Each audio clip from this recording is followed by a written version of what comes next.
একটুখানি কথামৃত। সন্ধ্যার পর ঠাকুর বাড়িতে আরতি হইয়া গেল। কিছুক্ষণ পর অধর কলকাতা হইতে আসিলেন ও ঠাকুরকে ভূমিষ্ঠ হইয়া প্রণাম করিলেন। ঘরে মহিমাচরণ, রাখাল, মাস্টার হাজরাও একবার আসিতেছেন। অধর বলিলেন, আপনি কেমন আছেন? ঠাকুর স্নেহমাখা স্বরে সহাস্যে বলিলেন, এই দেখো, হাতে লেগে কি হয়েছে, আছি আর কেমন। অধর মেঝেতে ভক্ত সঙ্গে বসিয়া আছেন।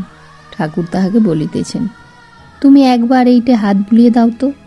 অধর ছোট্ট খাটটির উত্তর প্রান্তে বসিয়া ঠাকুরের শ্রীচরণ সেবা করিতেছেন। ঠাকুর মহিমাচরণের সহিত আবার কথা কহিতেছেন। ঠাকুর বলিলেন, অহেতুকি ভক্তি, তুমি এইটে যদি সাধ্যে পারো তাহলে বেশ হয়। মুক্তি, মান, টাকা, রোগ ভালো হওয়া কিছুই চায় না, কেবল তোমায় চাই। এর নাম অহেতুকি ভক্তি। বাবুর কাছে অনেকেই আসে, নানা কামনা করে, কিন্তু কেউ যদি কিছুই চায় না, কেবল ভালোবাসে বলে বাবুকে দেখতে আসে, তাহলে বাবুরও ভালোবাসা তার উপর হয়। প্রহ্লাদের অহেতুকি ভক্তি, ঈশ্বরের প্রতি শুদ্ধ নিষ্কাম ভালোবাসা। মহিমাচরণ চুপ করিয়া আছেন।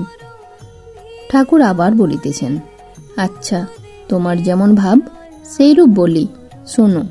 বেদান্ত মতে স্বস্বরূপকে চিনতে হয়, কিন্তু অহং ত্যাগ না করলে হয় না।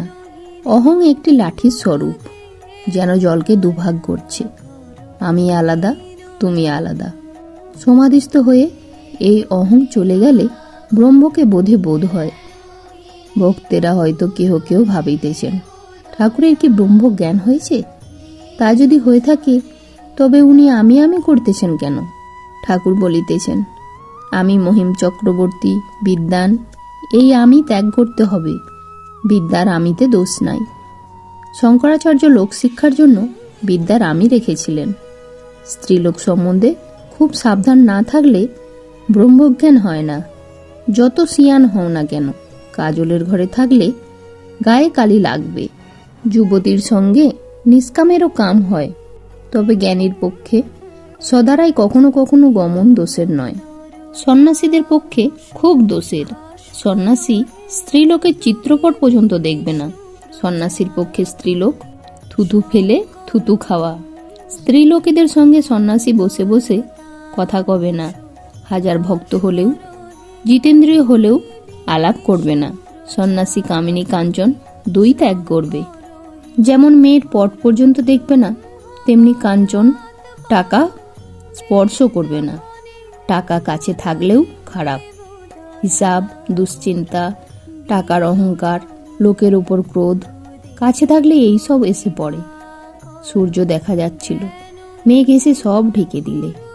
তাই তো মারোয়ারি যখন হৃদের কাছে টাকা জমা দিতে চাইল, আমি বললাম, তাও হবে না, কাছে থাকলেই মেঘ উঠবে।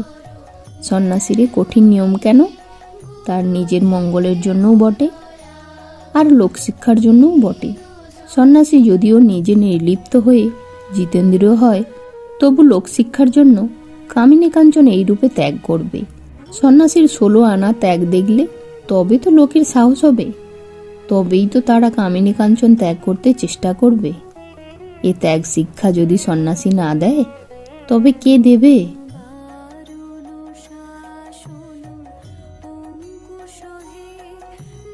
জয়তু শ্রীরামকৃষ্ণ।